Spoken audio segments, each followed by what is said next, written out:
اعوذ باللہ من الشیطان الرجیم بسم اللہ الرحمن الرحیم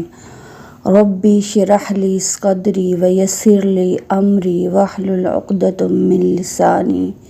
یفقہوا قولی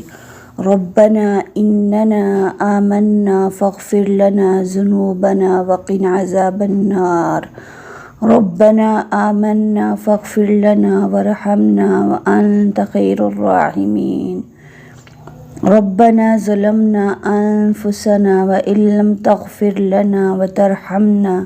لنكونن من الخاسرین رب اغفر وارحم وانت خیر الراحمین رب زدنا علما رب زدنا علما رب زدنا علما۔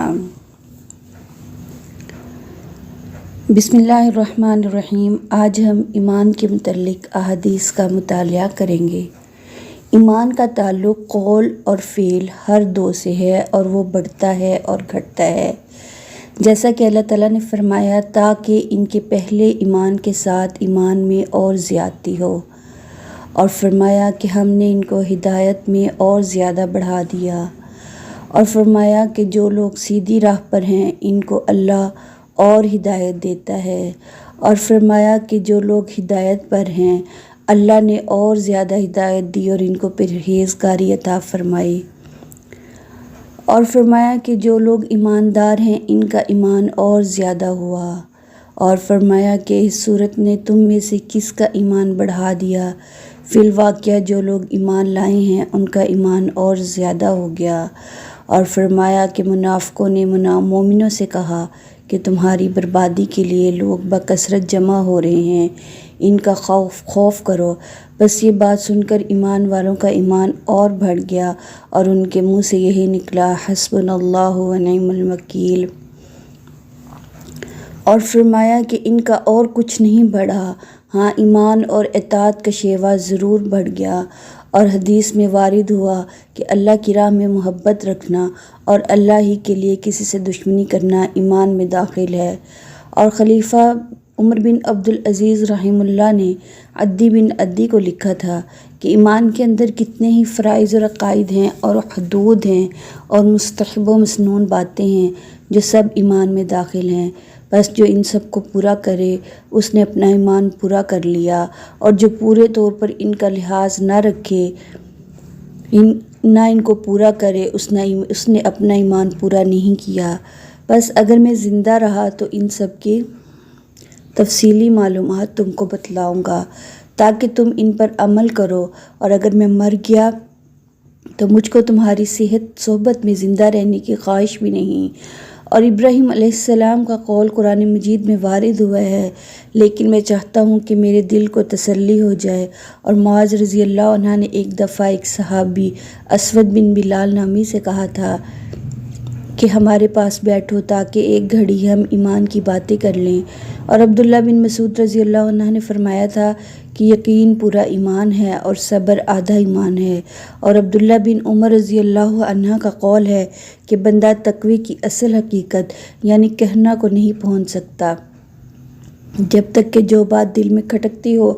اسے بالکل چھوڑ نہ دے۔ اور مجاہد رحمہ اللہ نے آیت کریمہ کی تفسیر میں لکھا ہے کہ اس نے تمہارے لیے دین کا وہی راستہ ٹھہرایا جو نوح علیہ السلام کے لیے ٹھہرایا تھا۔ اس کا مطلب یہ ہے کہ اے محمد ہم نے تم کو اور نوح کو ایک ہی دن کے لیے وصیت کی ہے۔ اور عبداللہ بن عباس رضی اللہ عنہ نے آیت کریمہ کے متعلق فرمایا کہ اس سے سیدھا رستہ اور سنت نیک طریقہ مراد ہے۔ سورہ فرقان کی آیات میں لفظ دعاؤکم کے بارے میں فرمایا ایمانکم، اس سے تمہارا ایمان مراد ہے۔ رسول اللہ صلی اللہ علیہ وآلہ وسلم نے فرمایا اسلام کی بنیاد 5 چیزوں پر قائم کی گئی ہے۔ اول گواہی دینا کہ اللہ کے سوا کوئی معبود نہیں اور بے شک محمد صلی اللہ علیہ وآلہ وسلم اللہ کے سچے رسول ہیں، اور نماز قائم کرنا اور زکوٰۃ ادا کرنا اور حج کرنا اور رمضان کے روزے رکھنا، اور اللہ کے اس فرمان کی تشریح کی نیکی یہ نہیں ہے کہ تم نماز میں اپنا منہ پورب یا پچھم کی طرف کر لو، بلکہ اصل نیکی تو انسان کی ہے جو اللہ کی ذات و صفات پر یقین رکھے اور قیامت کو برحق مانے اور فرشتوں کے وجود پر ایمان لائے اور آسمان سے نازل ہونے والی کتاب کو سچا تسلیم کرے، اور جس قدر نبی رسول دنیا میں تشریف لائے ان سب کو سچا تسلیم کرے، اور وہ شخص مال دیتا ہو اللہ کی محبت میں اپنے حاجت مند رشتہ داروں کو اور نادار یتیموں کو اور دوسرے محتاج لوگوں کو اور تنگ دست مسافروں کو اور لاچاری میں سوال کرنے والوں کو اور قیدی اور غلاموں کی گردن چھڑانے میں اور نماز کی پابندی کرتا ہو اور زکوٰۃ ادا کرتا ہو، اور اپنے وعدوں کو پورا کرنے والے جب وہ کسی امر کی بابت وعدہ کریں، وہ لوگ جو صبر و شکر کرنے والے ہیں تنگ دستی میں اور بیماری میں اور جہاد میں، یہی وہ لوگ ہیں جن کو سچا مومن کہا جا سکتا ہے، اور یہی لوگ در حقیقت پرہیزگار ہے۔ یقیناً ایمان والے کامیاب ہوگے جو اپنی نمازوں میں خشوع و خضوع کرنے والے ہیں، اور جو لغو باتوں سے برکنار رہنے والے ہیں، اور وہ جو زکوٰۃ سے پاکیزگی حاصل کرنے والے ہیں، اور جو اپنی شرمگاہوں کی حفاظت کرنے والے ہیں، سوائے اپنی بیویوں اور لونڈیوں سے، کیونکہ ان کے ساتھ صحبت کرنے سے ان پر کوئی الزام نہیں۔ ہاں، جو ان کے علاوہ شہوت رانی کرے، ایسے لوگ حد سے نکلنے والے ہیں، اور جو لوگ اپنی امانت و عہد کا خیال رکھنے والے ہیں اور جو اپنی نمازوں کی کامل طور پر حفاظت کرتے ہیں، یہی لوگ جنت الفردوس کی وراثت حاصل کر لیں گے، پھر وہ اس میں ہمیشہ رہیں گے۔ آپ صلی اللہ علیہ وآلہ وسلم نے فرمایا، ایمان کی 60 سے کچھ اوپر شاخیں ہیں اور حیا بھی ایمان کی ایک شاخ ہے۔ آپ صلی اللہ علیہ وآلہ وسلم نے فرمایا، مسلمان وہ ہے جس کی زبان اور ہاتھ سے مسلمان بچے رہیں، اور مہاجر وہ ہے جو ان کاموں کو چھوڑ دے جن سے اللہ نے منع فرمایا۔ ابو عبداللہ نے فرمایا، ابو معاویہ نے کہ ہم کو حدیث بیان کی ہے داؤد بن ابی ہند نے، انہوں نے روایت کی عامر شیبی سے، انہوں نے کہا کہ میں نے سنا عبداللہ بن عمرو بن عاص سے، وہ حدیث بیان کرتے ہیں نبی کریم صلی اللہ علیہ وآلہ وسلم سے، اور کہا کہ عبدالعالی نے روایت کیا داؤد سے، انہوں نے عامر سے، انہوں نے عبداللہ بن عمر بن عاص سے، اور انہوں نے نبی کریم صلی اللہ علیہ وآلہ وسلم سے۔ لوگوں نے پوچھا، یا رسول اللہ کون سا اسلام افضل ہے؟ تو نبی کریم صلی اللہ علیہ وآلہ وسلم نے فرمایا، وہ جس کے ماننے والے مسلمان کی زبان اور ہاتھ سے سارے مسلمان سلامتی میں رہے۔ ایک دن ایک آدمی نے نبی کریم صلی اللہ علیہ وآلہ وسلم سے پوچھا کہ کون سا اسلام بہتر ہے؟ فرمایا کہ تم کھانا کھلاؤ اور جس کو پہچانو اس کو بھی اور جس کو نہ پہچانو اس کو بھی، الغرض سب کو سلام کرو۔ نبی کریم صلی اللہ علیہ وآلہ وسلم نے فرمایا، تم میں سے کوئی شخص ایماندار نہ ہوگا جب تک اپنے بھائی کے لیے وہ نہ چاہے جو اپنے نفس کے لیے چاہتا ہے۔ بے شک رسول اللہ صلی اللہ علیہ وآلہ وسلم نے فرمایا، قسم ہے اس ذات کی جس کے ہاتھ میں میری جان ہے، تم میں سے کوئی بھی ایماندار نہ ہوگا جب تک میں اس کے والد اور اولاد سے بھی زیادہ اس کا محبوب نہ بن جاؤں۔ نبی کریم صلی اللہ علیہ وآلہ وسلم نے فرمایا، تم میں سے کوئی شخص ایماندار نہ ہوگا جب تک اس کے والد اور اس کی اولاد اور تمام لوگوں سے زیادہ اس کے دل میں میری محبت نہ ہو جائے۔ نبی کریم صلی اللہ علیہ وآلہ وسلم نے فرمایا، 3 خصلتیں ایسی ہیں کہ جس میں یہ پیدا ہو جائیں اس نے ایمان کی مٹھاس کو پا لیا۔ اول یہ کہ اللہ اور اس کا رسول اس کے نزدیک سب سے زیادہ محبوب بن جائیں، دوسرے یہ کہ وہ کسی انسان سے محض اللہ کی رضا کے لیے محبت رکھے، تیسرے یہ کہ وہ کفر میں واپس لوٹنے کو ایسا برا جانے جیسا کہ آگ میں ڈالے جانے کو برا جانتا ہے۔ آپ صلی اللہ علیہ وآلہ وسلم نے فرمایا، انصار سے محبت رکھنا ایمان کی نشانی ہے اور انصار سے کینہ رکھنا نفاق کی نشانی ہے۔ عبادہ بن صامت رضی اللہ عنہ جو بدر کی لڑائی میں شریک تھے اور لیلۃ العقبہ کے نقیبوں میں سے تھے، فرماتے ہیں کہ رسول اللہ صلی اللہ علیہ وآلہ وسلم نے اس وقت جب آپ کے گرد صحابہ کی ایک جماعت بیٹھی ہوئی تھی فرمایا کہ مجھ سے بیعت کرو اس بات پر کہ اللہ کے ساتھ کسی کو شریک نہ کرو گے، چوری نہ کرو گے، زنا نہ کرو گے، اپنی اولاد کو قتل نہ کرو گے اور نہ عمدن کسی پر کوئی ناحق بہتان باندھو گے، اور کسی بھی اچھی بات میں اللہ کی نافرمانی نہ کرو گے۔ جو کوئی تم میں اس عہد کو پورا کرے گا تو اس کا ثواب اللہ کے ذمے ہے، اور جو کوئی ان بری باتوں میں سے کسی کا ارتکاب کرے اور اسے دنیا میں سزا دے دی گئی تو یہ سزا اس کے گناہوں کے لیے بدلہ ہو جائے گی، اور جو کوئی ان میں سے کسی بات میں مبتلا ہو گیا اور اللہ نے اس کے گناہ کو چھپا لیا تو پھر اس کا معاملہ اللہ کے حوالے ہے، اگر چاہے معاف فرما دے، اگر چاہے سزا دے دے۔ پھر ہم سب نے ان باتوں پر آپ صلی اللہ علیہ وآلہ وسلم سے بیعت کر لی۔ رسول اللہ صلی اللہ علیہ وآلہ وسلم نے فرمایا، وہ وقت قریب ہے جب مسلمان کا عمدہ مال اس کی بکریاں ہوں گی جن کے پیچھے وہ پہاڑوں کی چوٹیوں اور برساتی وادیوں میں اپنے دین کو بچانے کے لیے بھاگ جائے گا،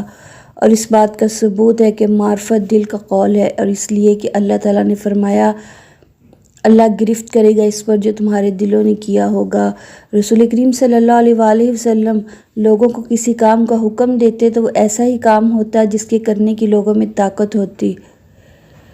اس پر صحابہ رضی اللہ عنہ نے عرض کی، یا رسول اللہ، ہم لوگ تو آپ جیسے نہیں، آپ تو معصوم ہیں اور آپ کی اللہ پاک نے اگلی پچھلی سب لغزشیں معاف فرما دی ہیں، اس لیے ہمیں اپنے سے کچھ زیادہ عبادت کرنے کا حکم فرمائیے۔ یہ سن کر آپ صلی اللہ علیہ وآلہ وسلم ناراض ہوئے،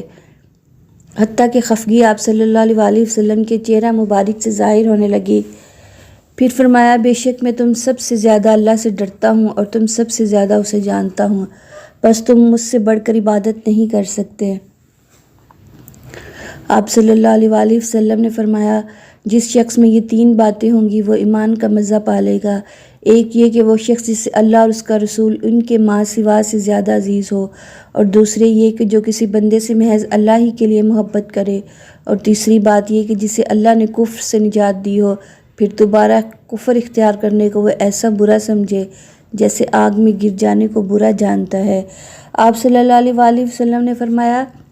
جب جنتی جنت میں اور دوزخی دوزخ میں داخل ہو جائیں گے، اللہ پاک فرمائے گا جس کے دل میں رائی کے دانے کے برابر بھی ایمان ہو اس کو بھی دوزخ سے نکال لو۔ تب ایسے لوگ دوزخ سے نکال لیے جائیں گے اور وہ جل کر کوئلے کی طرح سیاہ ہو چکے ہوں گے، پھر زندگی کی نہر میں یا بارش کے پانی میں ڈالے جائیں گے۔ اس وقت وہ دانے کی طرح اگ آئیں گے جس طرح ندی کے کنارے دانے اگتے ہیں۔ کیا تم نے نہیں دیکھا کہ دانہ زردی مائل پیچ در پیچ نکلتا ہے؟ وہاب نے کہا کہ ہم سے عمروں نے حیا کی بجائے حیاتن کی بجائے خیر دل من خیر کا لفظ بیان کیا ہے۔ رسول اللہ صلی اللہ علیہ وآلہ وسلم نے فرمایا، میں ایک وقت سو رہا تھا، میں نے خواب میں دیکھا کہ لوگ میرے سامنے پیش کیے جا رہے ہیں اور وہ کرتے پہنے ہوئے ہیں، کسی کا کرتا سینے تک ہے اور کسی کا اس سے نیچا ہے۔ پھر میرے سامنے عمر بن خطاب لائے گئے، ان کے برتن پر جو کرتا تھا اسے وہ گھسیٹ رہے تھے، یعنی ان کا کرتا زمین تک نیچا تھا۔ صحابہ نے پوچھا، یا رسول اللہ، اس کی کیا تعبیر ہے؟ آپ صلی اللہ علیہ وآلہ وسلم نے فرمایا، اس سے دین مراد ہے۔ ایک دفعہ رسول اللہ صلی اللہ علیہ وآلہ وسلم ایک انصاری شخص کے پاس سے گزرے، اس حال میں کہ وہ اپنے ایک بھائی سے کہہ رہے تھے، تم اتنی شرم کیوں کرتے ہو؟ آپ صلی اللہ علیہ وآلہ وسلم نے اس انصاری سے فرمایا، اس کو اس کے حال پر رہنے دو، کیونکہ حیا بھی ایمان ہی کا ایک حصہ ہے۔ رسول اللہ صلی اللہ علیہ وآلہ وسلم نے فرمایا، مجھے اللہ کی طرف سے حکم دیا گیا ہے کہ لوگوں سے جنگ کروں اس وقت تک کہ وہ اس بات کا اقرار کر لیں کہ اللہ کے سوا کوئی معبود نہیں، اور یہ کہ محمد رسول اللہ صلی اللہ علیہ وآلہ وسلم اللہ کے سچے رسول ہیں، اور نماز ادا کرنے لگے اور زکوٰۃ دیں۔ جس وقت وہ یہ کرنے لگیں گے تو مجھ سے اپنے جان و مال کو محفوظ کر لیں گے سوائے اسلام کے حق کے، رہا ان کے دل کا حال تو ان کا حساب اللہ کے ذمہ ہے، کیونکہ اللہ کا ارشاد ہے، اور یہ جنت ہے اپنے عمل کے بدلے میں تم جس کے مالک ہوئے۔ اور بہت سے اہل علم حضرات ارشاد باری تعالیٰ اور اللہ تعالیٰ نے فرمایا کہ عمل کرنے والوں کو اسی جیسا عمل کرنا چاہیے۔ رسول اللہ صلی اللہ علیہ وآلہ وسلم سے دریافت کیا گیا، کون سا عمل سب سے افضل ہے؟ آپ صلی اللہ علیہ وآلہ وسلم نے فرمایا، اللہ اور اس کے رسول پر ایمان لانا۔ کہا گیا، اس کے بعد کون سا؟ آپ صلی اللہ علیہ وآلہ وسلم نے فرمایا، اللہ کی راہ میں جہاد کرنا۔ کہا گیا، پھر کیا ہے؟ آپ صلی اللہ علیہ وآلہ وسلم نے فرمایا، حج مبرور۔ جیسا کہ ارشاد باری تعالیٰ ہے، جب دیہاتیوں نے کہا ہم ایمان لے آئے، آپ کہہ دیجئے تم ایمان نہیں لائے، بلکہ یہ کہو کہ ظاہر طور پر مسلمان ہو گئے، لیکن اگر ایمان حقیقتاً حاصل ہو تو وہ اللہ تبارک و تعالیٰ کے ارشاد، بے شک دین اللہ کے نزدیک صرف اسلام ہی کا مصدق ہے۔ رسول اللہ صلی اللہ علیہ وآلہ وسلم نے چند لوگوں کو کچھ عطیہ دیا اور ساتھ وہاں موجود تھے۔ رسول اللہ صلی اللہ علیہ وآلہ وسلم نے ان میں سے ایک شخص کو کچھ نہ دیا، حالانکہ وہ ان میں مجھے سب سے زیادہ پسند نہ تھا۔ میں نے کہا یا رسول اللہ، آپ نے فلاں کو کچھ نہ دیا، حالانکہ میں اسے مومن گمان کرتا ہوں۔ آپ صلی اللہ علیہ وآلہ وسلم نے فرمایا مومن یا مسلمان۔ میں تھوڑی دیر چپ رہ کر پھر پہلی بات دہرانے لگا۔ نبی کریم صلی اللہ علیہ وآلہ وسلم نے بھی دوبارہ وہی جواب دیا۔ پھر آپ صلی اللہ علیہ وآلہ وسلم نے فرمایا کہ اے سعد، باوجود کہ ایک شخص مجھے زیادہ عزیز ہے، پھر بھی میں اسے نظر انداز کر کے کسی اور دوسرے کو اس خوف کی وجہ سے یہ مال دے دیتا ہوں کہ وہ اپنی کمزوری کی وجہ سے اسلام سے پھر نہ جائے اور اللہ اسے آگ میں اوندھا ڈال دے۔ عمار نے کہا کہ جس نے 3 چیزوں کو جمع کر لیا اس نے سارا ایمان حاصل کر لیا، اپنے نفس سے انصاف کرنا، اسلام کو عالم میں پھیلانا اور تنگ دستی کے باوجود اللہ کی راہ میں خرچ کرنا۔ ایک آدمی نے رسول اللہ صلی اللہ علیہ وآلہ وسلم سے پوچھا کون سا اسلام بہتر ہے؟ آپ صلی اللہ علیہ وآلہ وسلم نے فرمایا کہ تو کھانا کھلائے اور ہر شخص کو سلام کرے، خواہ اس کو تو جانتا ہو یا نہ جانتا ہو۔ اس بارے میں وہ حدیث جسے ابو سعید خدری رضی اللہ عنہ نے نبی کریم صلی اللہ علیہ وآلہ وسلم سے روایت کیا ہے۔ نبی کریم صلی اللہ علیہ وآلہ وسلم نے فرمایا مجھے دوزخ دکھلائی گئی تو اس میں زیادہ تر عورتیں تھیں جو کفر کرتی تھیں۔ کہا گیا یا رسول اللہ، کیا وہ اللہ کے ساتھ کفر کرتی ہیں؟ فرمایا آپ صلی اللہ علیہ وآلہ وسلم نے فرمایا کہ خاوند کی ناشکری کرتی ہیں اور احسان کی ناشکری کرتی ہیں۔ اگر تم عمر بھر ان کے ساتھ کسی احسان کرتے رہو، پھر تمہاری طرف سے کبھی کوئی ان کے خیال میں ناگواری کی بات ہو جائے تو فوراً کہہ اٹھیں گی کہ میں نے کبھی بھی تجھ سے کوئی بھلائی نہیں دیکھی۔ اور گناہ کرنے والا گناہ سے کافر نہیں ہوتا، ہاں اگر شرک کرے تو کافر ہو جائے گا، کیونکہ نبی کریم صلی اللہ علیہ وآلہ وسلم نے ابو ذر سے فرمایا تھا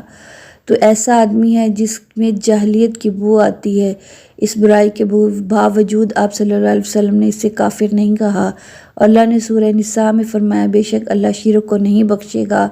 اور اس کے علاوہ جس گناہ کو چاہے وہ بخش دے۔ سورۃ الحجرات میں فرمایا اور اگر ایمانداروں کے 2 گروہ آپس میں لڑ پڑیں تو ان میں صلح کرا دو۔ اس آیت میں اللہ نے اس گناہ کو گناہ کبیرہ قتل و غارت کے باوجود ان لڑنے والوں کو مومن ہی کہا ہے۔ میں اس شخص علی رضی اللہ عنہ کی مدد کرنے کو چلا، راستے میں مجھ کو ابو بکرہ ملے، پوچھا کہاں جاتے ہو؟ میں نے کہا اس شخص کی مدد کرنے کو جاتا ہوں۔ ابو بکر نے کہا میں اپنے گھر کو لوٹ جاؤ۔ میں نے کہا نبی کریم صلی اللہ علیہ وآلہ وسلم سے سنا ہے، آپ صلی اللہ علیہ وسلم فرماتے تھے جب 2 مسلمان اپنی تلواریں لے کر بھڑ جائیں تو قاتل اور مقتول دونوں دوست ہی ہیں۔ میں نے عرض کیا یا رسول اللہ، قاتل تو خیر ضرور دوست کی ہونا چاہیے، مقتول کیوں؟ فرمایا وہ بھی اپنے ساتھی کو مار ڈالنے کی حرص رکھتا تھا، موقع پاتا وہ اسے ضرور قتل کر دیتا، دل کے عزم صمیم پر وہ دوزخی ہوا۔ میں ابو ذر سے ربدہ میں ملا، وہ ایک جوڑا پہنے ہوئے تھے اور ان کا غلام بھی جوڑا پہنے ہوئے تھا۔ میں نے اس کا سبب دریافت کیا تو کہنے لگے میں نے ایک شخص یعنی غلام کو برا بھلا کہا تھا اور اس کی ماں کی غیرت دلائی تو رسول اللہ صلی اللہ علیہ وآلہ وسلم نے یہ معلوم کر کے مجھ سے فرمایا اے ابو ذر، تو نے اسے ماں کے نام سے غیرت دلائی، بے شک تجھ میں ابھی کچھ زمانہ جاہلیت کا اثر باقی ہے۔ ماتحت لوگ تمہارے بھائی ہیں، اللہ نے اپنی کسی مصلحت کی بنا پر انہیں تمہارے قبضے میں دے رکھا ہے، تو جس کے ماتحت اس کا کوئی بھائی ہو تو اس کو بھی وہی کھلائے جو آپ کھاتے ہیں اور وہی کپڑا اسے پہنائے جو آپ پہنتا ہے، اور ان کو اتنے کام کی تکلیف نہ دو کہ ان کے لیے مشکل ہو جائے، اور اگر کوئی سخت کام ڈالو تو تم خود بھی ان کی مدد کرو۔ جب سورۃ الانعام کی یہ آیت اتری جو لوگ ایمان لائے اور انہوں نے اپنے ایمان میں گناہوں کی آمیزش نہیں کی تو آپ صلی اللہ علیہ وآلہ وسلم کے اصحاب نے کہا یا رسول اللہ، یہ تو بہت ہی مشکل ہے، ہم میں سے کون ایسے ہے جس نے گناہ نہیں کیا؟ تب اللہ پاک نے سورہ لقمان کی یہ آیت اتاری کہ بے شک شرک بڑا ظلم ہے۔ آپ صلی اللہ علیہ وآلہ وسلم نے فرمایا منافق کی علامتیں 3 ہیں، جب بات کرے جھوٹ بولے، جب وعدہ کرے اس کے خلاف کرے،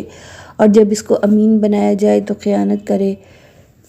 رسول اللہ صلی اللہ علیہ وآلہ وسلم نے فرمایا کہ 4 عادتیں ہیں، جس کسی میں ہو تو وہ خالص منافق ہے، اور جس کسی میں ان 4 عادتوں میں سے ایک عادت ہو تو وہ بھی نفاق ہی ہے جب تک اسے چھوڑ نہ دے۔ وہ یہ ہیں: جب اسے امین بنایا جائے تو امانت میں خیانت کرے، بات کرتے وقت جھوٹ بولے، اور جب عہد کرے تو اسے پورا نہ کرے، اور جب لڑے تو گالیوں پر اتر آئے۔ اس حدیث کو شعبہ نے بھی سفیان کے ساتھ اعمش سے روایت کیا ہے۔ رسول اللہ صلی اللہ علیہ وآلہ وسلم نے فرمایا جو شخص شب قدر ایمان کے ساتھ محض ثواب آخرت کے لیے ذکر و عبادت میں گزارے، اس کے گزشتہ گناہ معاف کر دیے جاتے ہیں۔ آپ صلی اللہ علیہ وآلہ وسلم نے فرمایا کہ جو شخص اللہ کی راہ میں جہاد کے لیے نکلا، اللہ اس کا ضامن ہو گیا۔ اللہ فرماتا ہے کہ اس کو میری ذات پر یقین اور میرے پیغمبروں کی تصدیق نے اس سرفروشی کے لیے گھر سے نکالا ہے۔ میں اس بات کا ضامن ہوں کہ یا تو اس کو واپس کر دوں ثواب اور مال غنیمت کے ساتھ، یا شہید ہونے کے بعد جنت میں داخل کر دوں۔ رسول اللہ صلی اللہ علیہ وآلہ وسلم نے فرمایا اور اگر میں اپنی امت پر اس کام کو دشوار نہ سمجھتا تو لشکر کا ساتھ نہ چھوڑتا، اور میری خواہش ہے کہ اللہ کی راہ میں مارا جاؤں، پھر زندہ کیا جاؤں، پھر مارا جاؤں، پھر زندہ کیا جاؤں، اور پھر مارا جاؤں۔ نبی کریم صلی اللہ علیہ وآلہ وسلم نے فرمایا جو کوئی رمضان میں راتوں کو ایمان رکھ کر اور ثواب کے لیے عبادت کرے، اس کے اگلے گناہ بخش دیے جاتے ہیں۔ نبی کریم صلی اللہ علیہ وآلہ وسلم نے فرمایا جس نے رمضان کے روزے ایمان اور خالص نیت کے ساتھ رکھے اور اس کے پچھلے گناہ بخش دیے گئے۔ جیسا کہ رسول اللہ صلی اللہ علیہ وآلہ وسلم کا ارشاد ہے کہ اللہ کو سب سے زیادہ دین پسند ہے جو سیدھا اور سچا ہو، یقیناً وہ دین اسلام ہے۔ نبی کریم صلی اللہ علیہ وآلہ وسلم نے فرمایا بے شک دین آسان ہے، اور جو شخص دین میں سختی اختیار کرے گا تو دین اس پر غالب آ جائے گا اور اس کی سختی نہ چل سکے گی۔ بس اس لیے اپنے عمل میں پختگی اختیار کرو اور جہاں تک ممکن ہو میانہ روی برتو، اور خوش ہو جاؤ کہ اس طرز عمل سے تم کو دارین کے فوائد حاصل ہوں، اور صبح اور دوپہر اور شام اور کسی قدر رات میں عبادت سے مدد حاصل کرو، اور نماز 5 وقتہ بھی مراد ہو سکتی ہے کہ پابندی سے ادا کرو۔ اور اللہ نے فرمایا اللہ تمہارے ایمان کو ضائع کرنے والا نہیں، یعنی تمہاری وہ نمازیں جو تم نے بیت المقدس کی طرف منہ کر کے پڑھی ہیں قبول ہیں۔ رسول اللہ صلی اللہ علیہ وآلہ وسلم جب مدینہ تشریف لائے تو پہلے اپنی ننہال میں اترے جو انصار تھے، اور وہاں آپ صلی اللہ علیہ وآلہ وسلم نے 16 یا 17 ماہ بیت المقدس کی طرف منہ کر کے نماز پڑھی، اور آپ صلی اللہ علیہ وآلہ وسلم کی خواہش تھی کہ آپ کا قبلہ بیت اللہ کی طرف ہو۔ جب بیت اللہ کی طرف نماز پڑھنے کا حکم ہو گیا تو سب سے پہلی نماز جو آپ صلی اللہ علیہ وآلہ وسلم نے بیت اللہ کی طرف پڑھی عصر کی نماز تھی۔ وہاں آپ صلی اللہ علیہ وآلہ وسلم کے ساتھ لوگوں نے بھی نماز پڑھی۔ پھر آپ کے ساتھ نماز پڑھنے والوں میں سے ایک آدمی نکلا اور اس کا مسجد بنی حارثہ کی طرف سے گزر ہوا تو وہ لوگ رکوع میں تھے۔ وہ بولا کہ میں گواہی دیتا ہوں کہ میں نے رسول اللہ صلی اللہ علیہ وآلہ وسلم کے ساتھ مکہ کی طرف منہ کر کے نماز پڑھی ہے۔ یہ سن کر وہ لوگ اسی حالت میں بیت اللہ کی طرف گھوم گئے، اور جب رسول اللہ صلی اللہ علیہ وآلہ وسلم بیت المقدس کی طرف منہ کر کے نماز پڑھا کرتے تھے یہود اور عیسائی خوش ہوتے تھے، مگر جب آپ صلی اللہ علیہ وآلہ وسلم نے بیت اللہ کی طرف منہ پھیر لیا تو انہیں یہ امر ناگوار ہوا۔ ظہیر کہتے ہیں کہ ہم سے ابو اسحاق نے برا سے یہ حدیث بھی نقل کی ہے کہ قبلے کی تبدیلی سے پہلے کچھ مسلمان انتقال کر چکے تھے تو ہمیں یہ معلوم نہ ہو سکا کہ ان کی نمازوں کے بارے میں کیا امکان ہے، تب اللہ نے یہ آیت نازل کی۔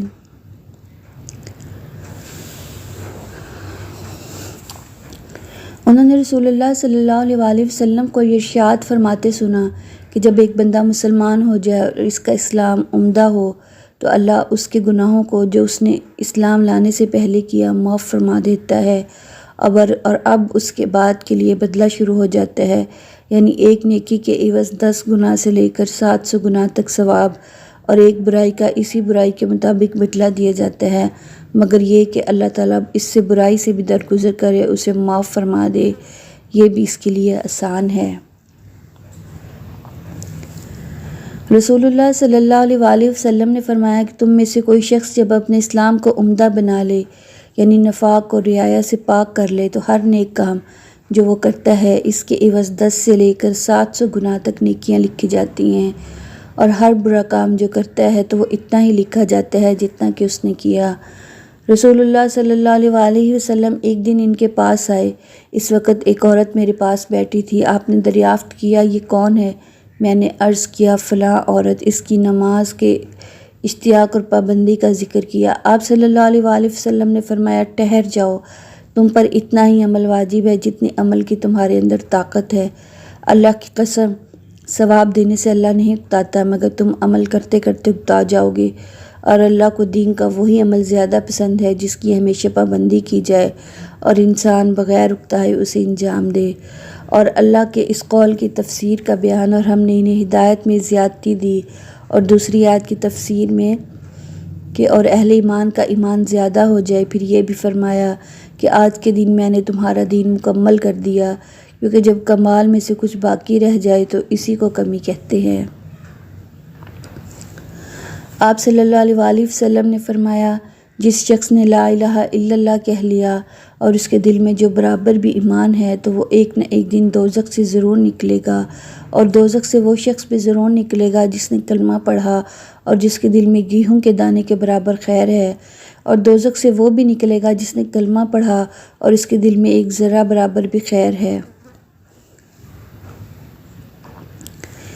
ایک یہودی نے ان سے کہا کہ اے امیر المومنین، تمہاری کتاب قرآن میں سے ایک آیت ہے جسے تم پڑھتے ہو، اگر وہ ہم یہودیوں پر نازل ہوتی تو ہم اس کے نزول کے دن کو یوم عید بنا لیتے۔ آپ نے پوچھا، وہ کون سی آیت ہے؟ اس نے جواب دیا، آج میں نے تمہارے دین کو مکمل کر دیا اور اپنی نعمت تم پر تمام کر دی اور تمہارے لیے دین اسلام کو پسند کیا۔ عمر رضی اللہ نے فرمایا، ہم اس دن اور اس مقام کو جانتے ہیں جب یہ آیت رسول پاک صلی اللہ علیہ وسلم پر نازل ہوئی۔ اس وقت آپ صلی اللہ علیہ وسلم عرفات میں جمعے کے دن کھڑے ہوئے تھے، اور اللہ پاک نے فرمایا، حالانکہ ان کافروں کو یہی حکم دیا گیا ہے، خالص اللہ کی بندگی کی نیت سے ایک طرف ہو کر اس اللہ کی عبادت کریں اور نماز قائم کریں اور زکوٰۃ دیں، اور یہی پختہ دین ہے۔ نجد والوں میں سے ایک شخص نبی کریم صلی اللہ علیہ وسلم کے پاس آیا، سر پریشان، یعنی بال بکھرے ہوئے تھے۔ ہم اس کی آواز کی بنبناہٹ سنتے تھے اور ہم سمجھ نہیں پا رہے تھے وہ کیا کہہ رہا ہے، یہاں تک کہ وہ نزدیک آن پہنچا۔ جب معلوم ہوا کہ وہ اسلام کے بارے میں پوچھ رہا ہے، نبی کریم صلی اللہ علیہ وسلم نے فرمایا، اسلام دن رات میں 5 نمازیں فرض پڑھتا ہے۔ اس نے کہا، بس اس کے سوا تو اور کوئی نماز مجھ پر نہیں۔ آپ صلی اللہ علیہ وسلم نے فرمایا، نہیں، مگر تو نفل پڑھے تو اور بات ہے۔ نبی کریم صلی اللہ علیہ وسلم نے فرمایا، اور رمضان کے روزے رکھنا۔ اس نے کہا، اور تو کوئی روزہ مجھ پر نہیں۔ آپ صلی اللہ علیہ وسلم نے فرمایا، مگر تو نفل روزے رکھے تو اور بات ہے۔ طلحہ نے کہا، اور نبی کریم صلی اللہ علیہ وسلم نے اس سے زکوٰۃ کا بیان کیا۔ وہ کہنے لگا، بس اور کوئی صدقہ مجھ پر نہیں۔ آپ صلی اللہ علیہ وسلم نے فرمایا، نہیں، مگر یہ کہ تو نفل صدقہ دے تو اور بات ہے۔ راوی نے کہا، پھر وہ شخص پیٹھ موڑ کر چلا، یوں کہتا جاتا، قسم اللہ کی، میں نہ اس سے بڑھاؤں گا نہ گھٹاؤں گا۔ نبی کریم صلی اللہ علیہ وسلم نے فرمایا، اگر یہ سچا ہے تو اپنی مراد کو پہنچا۔